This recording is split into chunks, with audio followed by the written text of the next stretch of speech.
When Bob had his accident, I stayed home with him to take care of him, but after 3 years, I just couldn't handle myself anymore.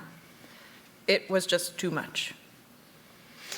I lived in a house with my wife for 60-some years. I was in the hospital for about 2 or 3 weeks before I moved in. I come home from the hospital and my daughter says, "Dad, you're moving out. You're moving into a home." I came because I was alone during the COVID, and I was tired of being alone, eating alone. I haven't missed one meal since the day. It's just meaningful to me being with other people. Does it show I'm not missing a meal? My husband was very, very sick and had 2 kinds of dementia and was running away. And so, how do you maintain all that? Maintain a house? Take care of your husband? You know, like, it's fine, they say, you got home support. But it's a 24-hour job. He ran away at midnight one night with no clothes on. My husband got ill and wound up in a long-term care facility. And Arthur was fine until he had a couple of falls, and that was, well, that kind of changed our minds a little bit. My initial thought was, nobody's going to tell me I have to move from my house. And then I began to realize that, yeah, it is too much for me. So it was just really a matter of convenience, and others, well, to my son, I don't know if I really want to be in a retirement home. You don't want to be a burden on your kids either. We actually sat down and did a comparison of how much it costs for a month to maintain the house and how much the rent would cost here, and the difference was $500. Honest to God, that's all it was. I lived in an apartment building, but like many buildings of this type, the landlord turns the air conditioning on whenever he or she pleases. And so it's sort of happened, which I think maybe in a lot of cases these things just happen. I started preparing myself about 3 years before. No, I never thought that I would end up that way. I never expected to be here. We were dancing right up until COVID came. It's It's just, just, sort of a process of one thing after another. People don't want to think about it. I guess you don't think about it too much until you really need to. This isn't a nursing home. Well, this is classified as an independent living retirement home. I think in the standards of retirement homes that I've looked at, it's one of the nicer ones for sure. Things are rotten. Water is coming in from under, not for me because I have a veranda, but water comes in under patio doors downstairs. We get flooded. You know, like I'm not kidding. It's tough. It seems a little bit uppity, I guess you would say, upper class. Sometimes I go down to the dining room. I feel like I'm pigging it, you know, eating like a pig. Yeah, because it's just not, well, it makes such a difference when you have a nice table setting. This place is very, very clean. They really go out of their way. Most time in homes, you come in, there's a desk there, you have to register or whatever, and it's just like going to like an institution. And this one is, you come in, it's so nice, so open, so bright, and that makes a difference. But you do see some very awful things. There's one floor here on the second floor where people need a nursing care all the time and they're in bed, I guess most of the time. And sometimes they bring them out. Well, I'm telling you, that's pretty hard to see. There are some people who really shouldn't be here at all, you know, because they need so much care. Well, I found that since COVID, this is no longer a retirement. You could not call it a retirement home because there seems to be a lot of dementia. And whether this is a result of more older people needing help that they're not able to find in the long-term care homes, I really don't know. The management are excellent. We have had 7 directors in the last 4 years. This woman lives in Sarnia. She doesn't even know the residents. And I think the live-in managers make a difference too. She takes her hearing aids out at night. Then it's all well. If you have an owner that's not too ethical, will send somebody around like she did a couple of years ago with new leases. I think one of the things that would be nice for people to know prior to coming to a retirement home is, number one, how it's going to improve your life, because you hear about all the negativity. And it said, this is your new lease. You only need to sign page 7. You don't need to read it. It doesn't change anything. And you need to return it by Friday. This was Wednesday. And I looked at it and I said, oh yeah? I don't think so.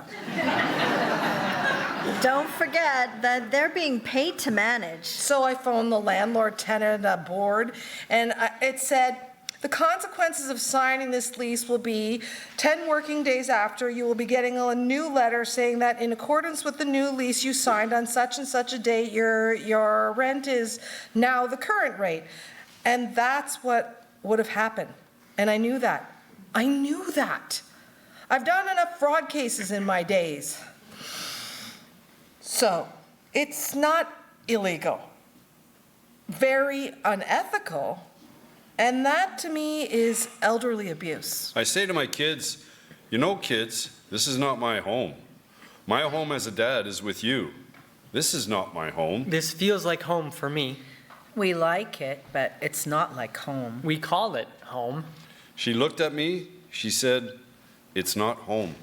It's about as home as you ever want it to be. Yep. With an extended family. Oh, yeah. Home is something in the past, way past. They don't encourage you to sit around and chat over your dinner, you know, and they want to clean up. That was, I don't know. That's why it didn't feel like home. What do we call this? Be nice if we had a word or something that would tell our kids and ourselves, I really don't know, kids, what the temporary word is. All I can tell you is that you're my home, and this is just a stopover. Maybe we need to call it stopover home. One of the things that I think that has made it community for me is when I first came in, I was told, this is your home. They keep telling me that this is my home. I try to accept it as warmly as I can, but that takes courage. I found that I'm noticing that I'm not seeing some people, and, you know, for a while, and then I wonder about them. So, yeah, every couple of days, an ambulance comes to our retirement home. Are they ill, or are they, you know, are they just not wanting to come around? And paramedics, yeah. And when paramedics enter the building, people wonder who they might have come for. And some of them do pass away. Not long after the police arrived, that's when we knew somebody has died. It's during times like these when we are confronted with the fact that one day our time will come. As the only male here, amongst all the females, life is what you make it. He loves the ratio. He's our dancer. He's a dancer. He dances with all the ladies. Well, some ladies, not all of them. Some ladies won't get up on the floor with me. I embarrass them. No, we know when we get up, he'll never let us go. No, it's our honor. It is an honor. I enjoy myself. You know, if you don't enjoy life, what's the use of living? I feel like everybody here is my brother and sister. Yeah. Here. You know, which is, family. I never thought that I would have that experience, ever. This is curing loneliness. There are so many different retirement residences that I often wonder if I'd gone to one other than this particular place, I would be telling a completely different tale. I love it here. I really love it here. It's true. There's a lot of kindness that goes around this place. because I've seen it for individuals who say are not quite physically as mobile as some of us, and always there's somebody who'll get up and say, oh, let me give you my arm. I'll take your chair. It's just there's kindness that comes here because it's generated by everyone around. Everyone that's kind to each other because they see it happening. This environment is contagious. It's the old thing, if you don't use it, you lose it. Yeah. You lose being sociable. It's been shown that people extend their life. I feel younger since I came here. I think there's a myth in society in general with the education that's housed in here, right? There's a fountain of knowledge here that we could tap into. I don't know if what I'm telling you is any help to you at all. We have or the natives have the words eldership and those things. They have that. That we don't have and don't recognize. See, but the natives have that built right into their society, and I don't know if our society would even want that. A kindness always still surprises me in a wonderful way. And honoring, honoring. And stop doing that, ew, senior, ew. Stop doing that. That's not what he is. That's not what she is. They are still the same people. That they're like a banana that's got a little ripe, But ripe bananas taste better than not ripe bananas. That's true.